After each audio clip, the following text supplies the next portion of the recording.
Welcome to Confirmation Bias, presented by the League Ambassadors. I'm Ambassador Kenny Ken, and women have been making monumental moves in the world of sports for a very long time, and they still are doing so. And that's my confirmation bias. I'm Ambassador Junior Blue, and unless Bill Belichick hires a female assistant, there will never be a female coach in the NFL.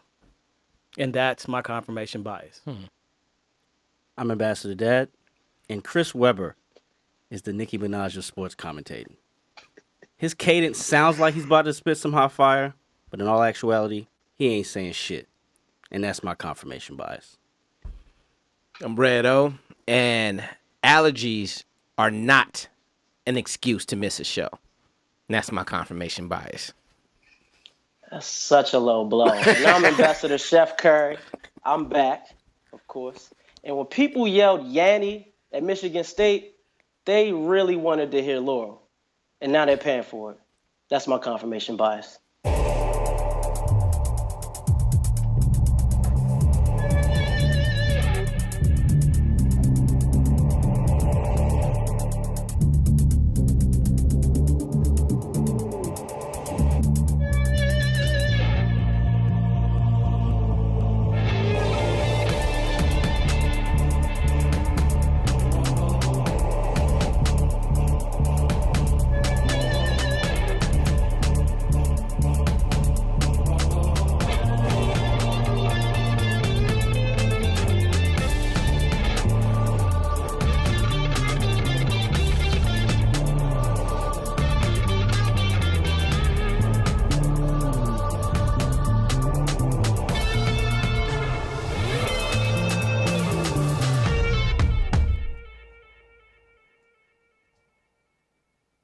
Welcome to Confirmation Bias, hosted by the League Ambassadors.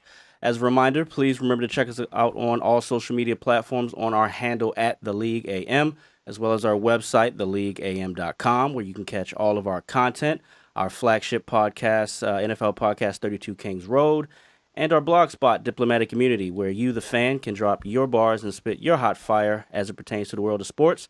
For those of you who are watching us on Facebook Live, please remember to submit any questions or comments so we can attempt to address them at the end of the show in our segment, Diplomatic Immunity. Please remember to download and subscribe to the podcast anywhere you listen to podcasts, and also subscribe to our YouTube channel under the banner League Ambassadors. This is episode 50 of Confirmation Bias. It's a special show. We wanted to highlight and discuss the impact that women have had on the different facets in the world of sports, ranging from the business side, officiating, and obviously playing in the actual sport. So let's just jump right into it. Let's get into hot topics. Ambassador Kenny Ken, what's today's math, God? Man, so like you said, we really, episode 50 of Confirmation Bias, a special episode. And just, in general, the League Ambassadors, we just feel like not enough attention is given to women and the moves that they are making in sports, even right now. And so for hot topics, there's actually 3 women in particular with a bonus fourth one that we just kind of want to spotlight and highlight. I'll get it kicked off with Sarah Thomas. Sarah Thomas began her career as a football official in 1996. She refereed varsity high school games in 1999. In 2006, NFL legendary referee Mr. Jerry Austin, who appears to be one of the key pioneers or probably the key pioneer actually, for women officials, invited Sarah to begin her college officiating career in the Conference USA. 2007 is actually when she became the first female to officiate a college football game. 2009, she became the first woman to officiate a college bowl game. 2015, after being invited in 2013 to the NFL Referee Developmental Program, in 2015, she became the first permanent official in NFL history. all of these women that we're going to talk about in Hot Topics are pioneers. One of the ways that I like to define a pioneer is someone that is actually able to influence the space that they are in. And in 2017, the NFL made a slight, subtle adjustment to the title of head linesman, which the head linesman is the referees that is responsible for ensuring the correct down and distance. Well, they changed that name to down judge to make it gender neutral. I also want to shout out, though, especially as it pertains, this is important for us as being the Black Kings that we are. I want to shout out Miss Maya Shaka, because in that same developmental class that Sarah Thomas was in 2013, Maya Shaka, who I believe is out of Virginia Beach, Virginia, in your neck of the woods, Kev, she also was in that program, a finalist for the program, and she is also now an official in the NFL. I don't believe she's yet been made a permanent official. There has to be an opening for that, but definitely want to give her and Jerry Austin a shout out. But yeah, that's Miss Sarah Thomas, who, has done a good job. I think the true testament to whether a ref is a good ref is whether or not you notice that they are on the field. I think the only time that we ever noticed that she was on the field was she got ran over. Well, no. Well, the first time we were watching the game, you and Joe were at my house, and we saw the little person as she was the ref that was on the sideline. She was the ref that was on the sideline. Yeah. She was. So, but like you said, she is a pioneer. Look at you, little person. Restraint. Not what he said at home. First of all, I didn't catch it. Joe caught it first. Joe caught it. But you mentioned that they made the slight adjustment to the change of the rule. Now, that was only because she started out in a different position, a crew line judge, and she got a promotion. So if you're getting promoted, that means that you're crossing barriers and you're doing something good. That's right. Yeah, the first time I noticed her was getting smacked. And goes to show you, you don't necessarily think of toughness with judges, refs. She got ran over. I forgot the name of the player who played for Minnesota Vikings. And she just couldn't get out the way fast enough. He was heading towards the sideline, smacked her, and she went back, but she jumped right back up. Think about how athletic you have to be as an NFL official to cover 120 yards up and down the sideline running with some of the fastest humans in the world. Right. As opposed to MLB where you just sit behind a damn plate and Or stand on the Well, line. I mean, I think right. a lot of it is positioning and knowing what your job is, and she obviously knows her job. Do you guys think it's interesting that of the three major American sports, that the only one that doesn't yet have a female official or even have one Which in the... one would that be? I believe they call that the Good Old Boys Club. Oh, gosh. That Major League Baseball? Say it ain't so. And you would think it's the easiest one. Because you can't argue, well, she's not strong enough to be an NFL official because these big guys are all over the place. You have to be able to run. And come on now. Stop it. Yeah, no. It's just interesting. It's just one of those things that make you go, Good old boys club, like you said. So speaking of basketball, Omar, who's your pioneer? The toughest chick in the world. I'm not even playing, man. I'm a fan.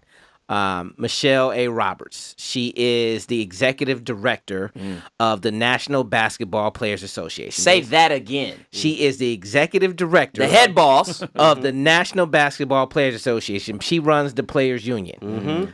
She replaced Billy Hunter. Crook.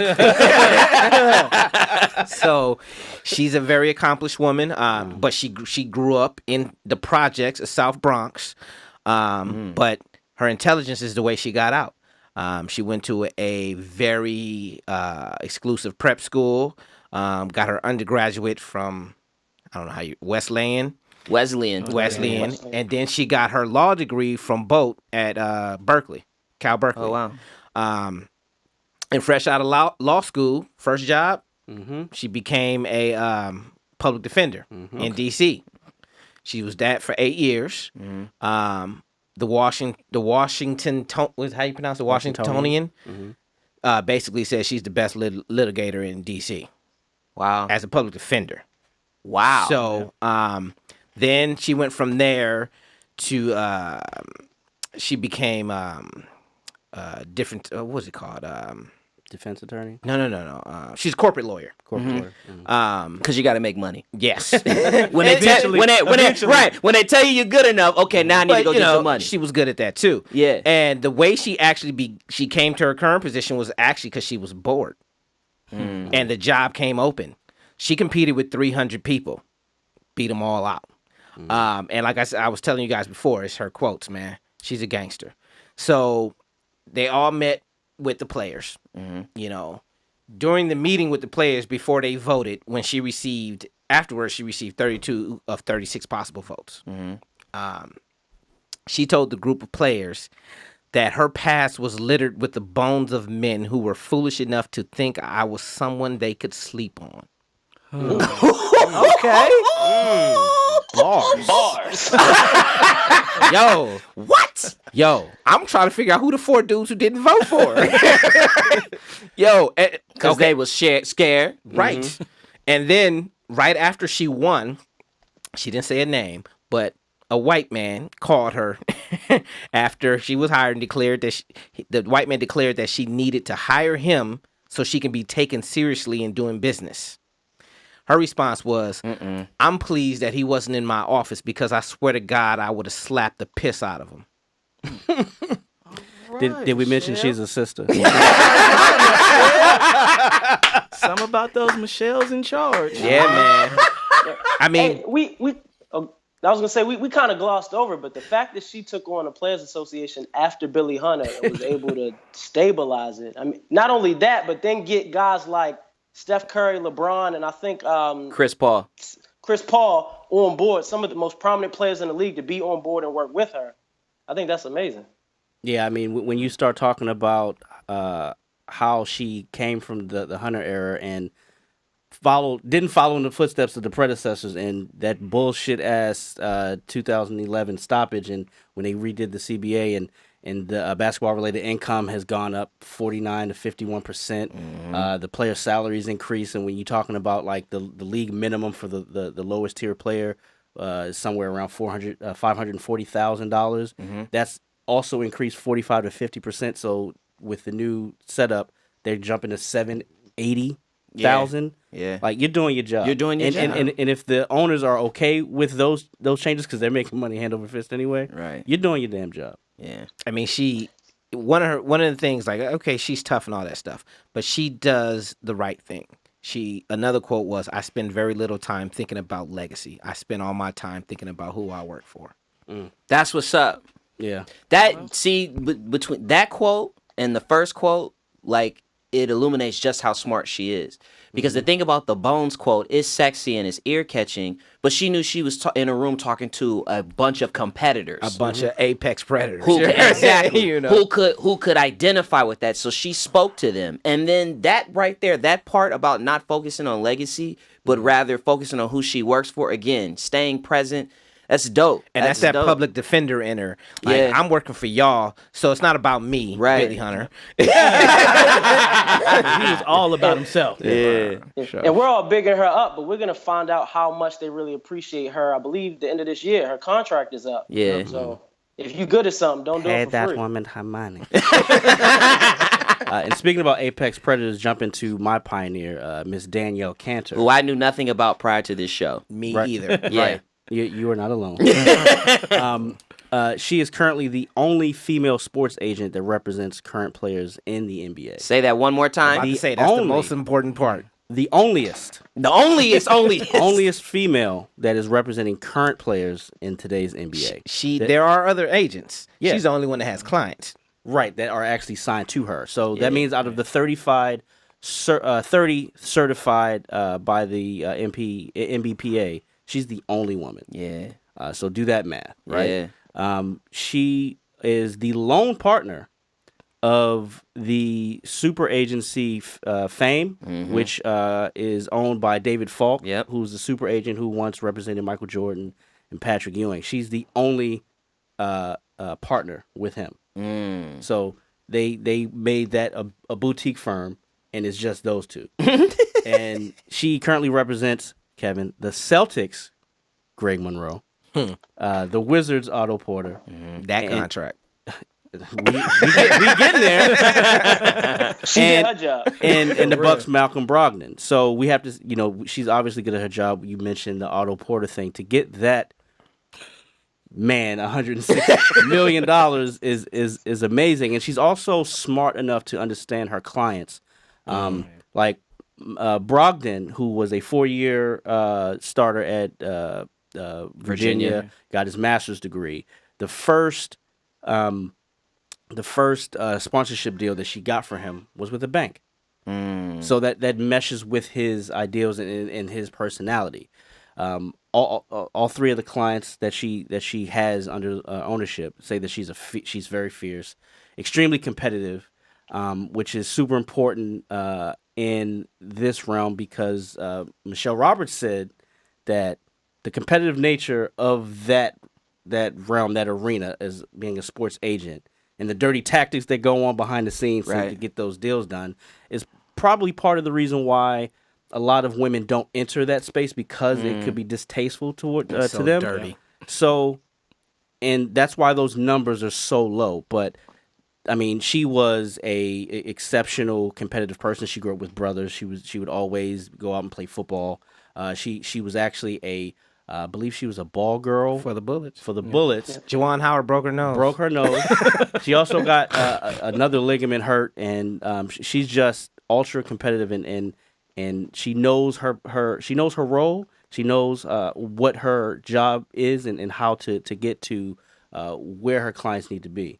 So it's dope. I mean, again, that I didn't know anything about her until prior to preparing for this show, and it's just that it's impressive. It's just it's a sport. It's a field that is dominated by men. Mm-hmm. So in order to be able to have these men to listen to you, to take your advice, and to have this sort of influence, you're a pioneer. So it's pretty dope for all three of those women, actually. That's why she got them back with that Otto Porter contract, because Juwan Howard broke her nose years ago.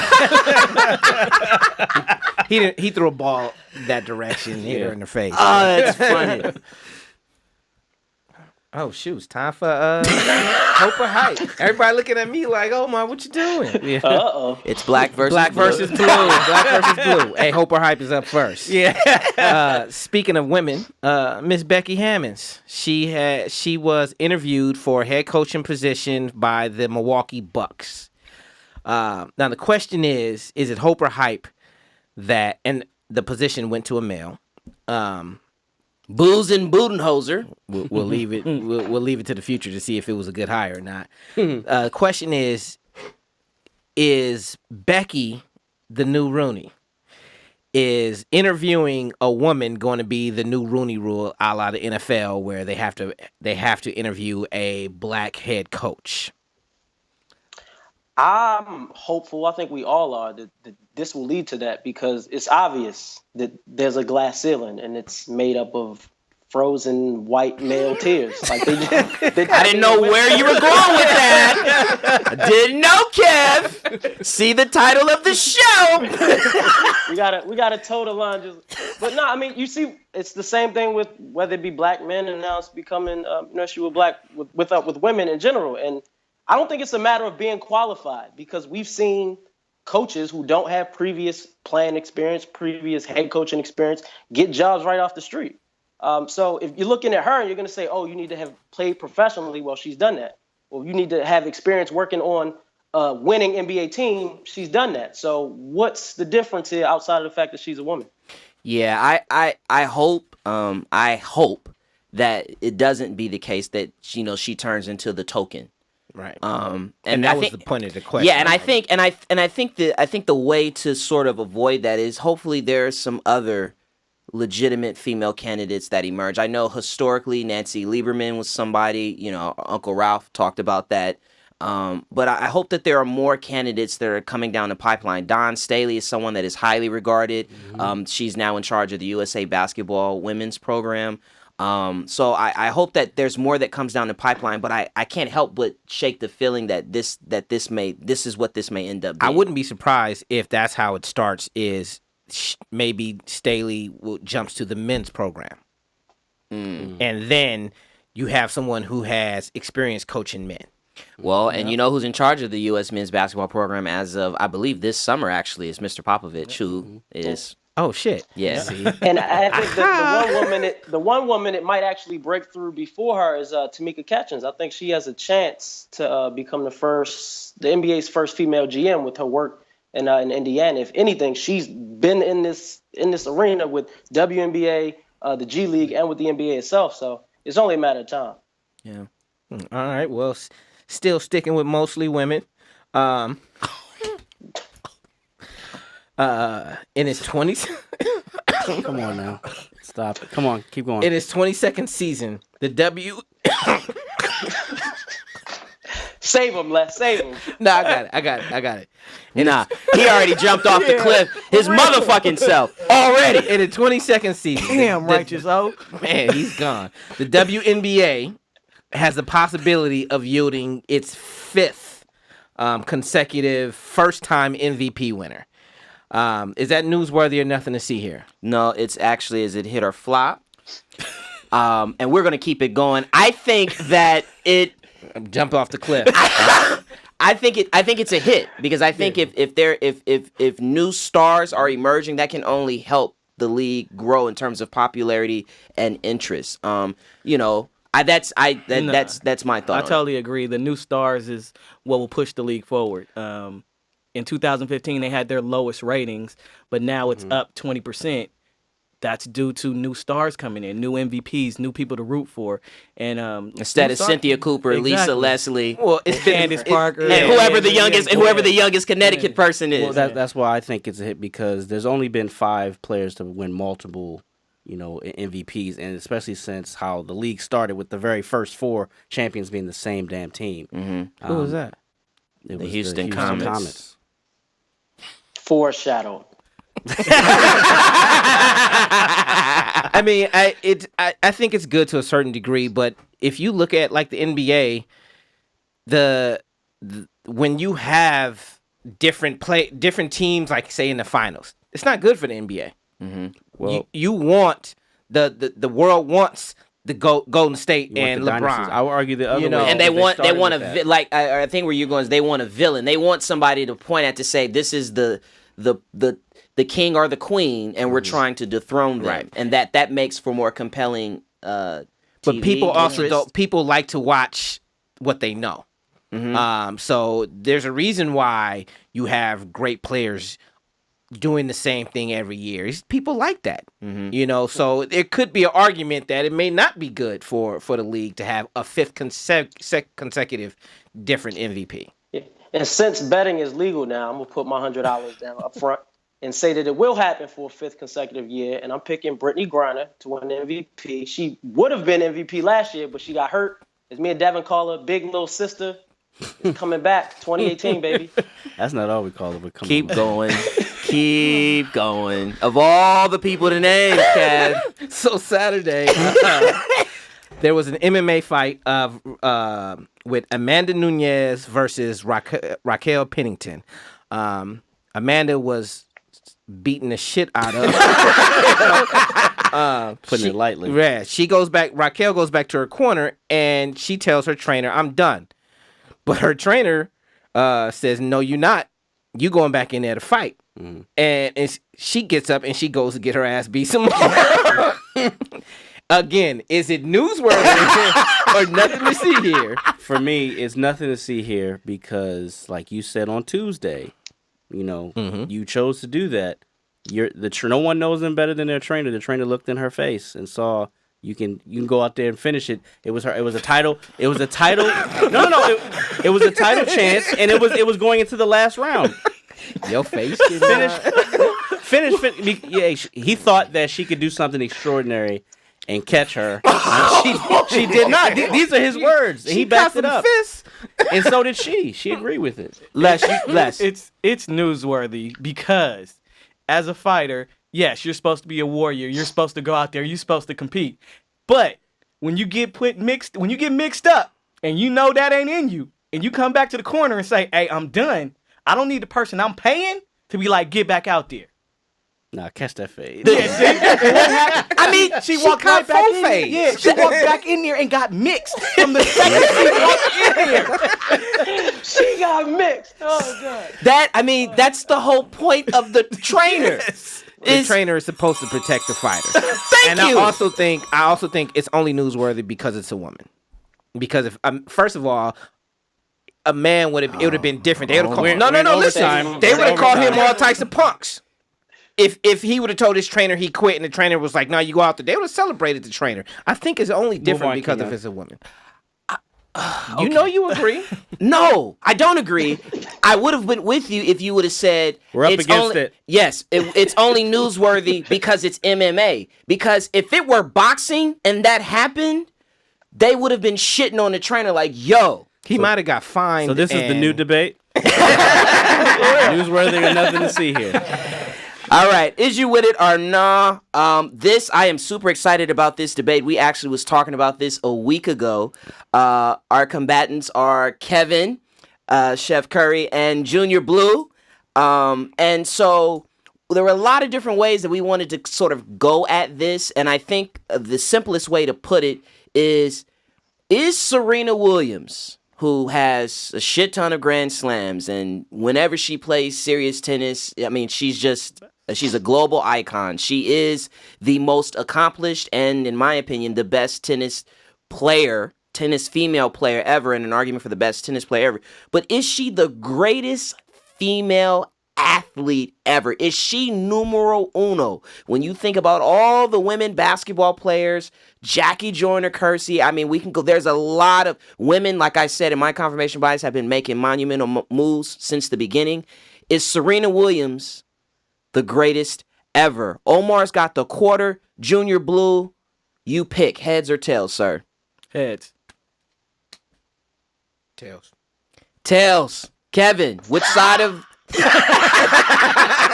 You know what? I'm going to take the risk here. I'm going to say that she isn't. That she isn't? Okay. That she is not. Les, do you want to go first or do you want to go last? I will go last. He will go last. Can't blame it on the allergies this time. All right, Kevin. All right, Kev, go. Well, look, y'all know how much I love Serena. It's been stated on previous shows before. So I'm not here to bash her. Is she the most recognizable, most celebrated female athlete of all time? Yes, as Kenyon mentioned, but there's a long list of women whose accomplishments continue to get looked over, and for the sake of this show, I'm diving into it. We're going to start with Jackie Joyner-Kersee, as Kenyon mentioned. Ran track and hooped at Omar's UCLA. She scored over 1,100 career points, carried the team to an NCAA tournament semifinals, won 3 gold medals, 1 silver, 2 bronze at the track and field, doing the long jump. Sports Illustrated did vote her the greatest female athlete of all time. And this is before Trump, so there was no fake news when this was reported. We're going on to Lisa Leslie, who went to Kenyon's USC, first player in Pac-10 history to obtain first team honors all 4 years. She's in the Basketball Hall of Fame, 2-time WNBA champion, 3-time MVP, 4-time gold medal Olympian, and she's the first woman to ever dunk in a WNBA game. But I think the argument here is made when I just mentioned the name Cheryl. And it does matter how you spell it, because we're going to start with a C. Miss Cheryl Miller, who also went to Kenyon's USC, scored 105 points in a high school game. She, of course, went on to college where she scored over 3,000 points, had 1 less career block than Lisa Leslie, despite being 3-4 inches shorter than her. She was drafted by the U.S. Basketball League, which is for men, which she ultimately didn't play. She's in the Basketball Hall of Fame and is even in the FIBA Hall of Fame for her international play. And last but not least, Miss Cheryl Swoops from the Houston Comets, foreshadowing, who was first player to sign a WNBA, 3-time MVP, 3-time gold medalist, Basketball Hall of Famer, and most importantly, Cheryl does not discriminate. And let me tell you why. She came out in 2005 as a lesbian, which at the time, sexuality in sports was taboo. She did that. She married her assistant coach, who was a female, divorced her, then went on and married a guy. She doesn't care. She's savage. And I feel like for that, they're much more important, sorry, Serena, greater female athletes. They deserve to be up there too. All right. This was a bad idea. Serena Jamaica Williams is the greatest female athlete ever. She's dominated her sport like no other woman has. She has the most Grand Slam titles in the open era with 23, beating out Steffi Graf, who also was a great athlete, but she's beat her out. She has the most consecutive weeks at number 1 in the world with 186. She has the most combined weeks at number 1 with 319. Then let's add in the fact that she has 14 more Grand Slams with doubles with her sister and 2 in mixed doubles, combining 39 Grand Slam titles. Now, like you said, there are other athletes that, could go for the title. You have Jackie Joyner-Kersee, heptathlon, 7 events where she proves how athletic she really is. You also have Allyson Felix, one of my personal favorites. Most gold medals in track and field for a woman from the U.S. My personal favorite, basketball-wise, would be Cynthia Cooper, 4-time NBA champion, 4-time Finals MVP, all after the age of 34. But the difference we have with Serena here is she chose a sport that was not dominated by African Americans. She chose it, but then again, Richard probably chose it. She didn't have a choice. She went from being the one of the little girls with beads in her hair from Compton, California, to having the most Grand Slam finals for a woman. And she did it with her own style and grace throughout the whole time. You mentioned how Cheryl Swoops did it, but let's see. Serena, she dressed the way she wanted to dress. She did things the way she wanted to get them done, and now she sits at the top. And when she plays, like Kenya, she's the best who ever did it. And that's why she's the greatest athlete ever. Let's just say I love debating, Les. What's her middle name again? It's always a fight. Jamaica. Yeah, you know what? A very, very, very good debate. Kevin, you ended it. You ended it. I'm glad that wasn't the end. I'm glad there was something after that. No, Les won the debate. He won the debate, and he did confirm my bias. And I think you kind of touched on it, but it's the point of we haven't seen another woman do what Serena has done. We have if you go female basketball players, there's 4 of them, even though none is, I think we can all agree, none is greater than Cheryl Miller. Cheryl Miller could have played in the NBA, legit. In track, Jackie Joyner-Kersee, Allyson Felix. Flojo. Flojo, Jackie Joyner was a bitch. She got drugs. But Serena... Jackie was another animal. Yeah. Serena stands alone. So for that, Junior Blue definitely was a debate, but it's a very, very good debate. I'd be curious to see how you guys feel, Omar, Dev. I already felt Serena was, for what she's done, from where she came from, and what she did as a black woman in a sport where she was ostracized by crowds, she was never the home team. Yeah, I agree as well, because great point. She could also be the greatest tennis player ever, men or women. So. I slipped up and said that, but I believe that. Yeah. And the pressure of being the younger sister to an already accomplished player. Great one. That's one debate I'm honestly not upset about losing. All right, so Kev, we're getting into our diplomatic immunity segment. Do we have any comments or questions that we can attempt to address right now, sir? Let me see. We got a lot of love from Jasmine. Want to know, did any of you look at her blog post from yesterday? Yes, I did. Awesome. Okay, we all did in unison. One thing I do want to know, after watching Game 3 last night between Houston and Golden State. Game 2. I'm sorry. Game 2. I jumped the gun. I'm ready for the it's weekend. only one cliff jumper in this crew. Right. I'll leave that to you. Do you guys have your opinions change on how this series is going to end after yesterday? Nope. I still think it's 6 games. Gentlemen sweep. Everything's falling into play. They got 19 from Ariza, 27 from Gordon, and 22 from Tucker. They can't count on that. And after the game, Green got in KD's ass and was like, "No more hero ball. We going back to what we do best." That's a good spot to land, guys. All right, thank you guys for submitting your questions and comments. We're going to get up out of here. See y'all next week. Thanks for joining Confirmation Bias. Remember, our handle is at The League AM. The website is theleagueam.com. Check out Diplomatic Immunity. Talk yo shit. Liking is cool, but sharing is caring. And please subscribe to the podcast and YouTube channel. See y'all next week. Michelle, holler at your boy. Yanni. Lower Rule.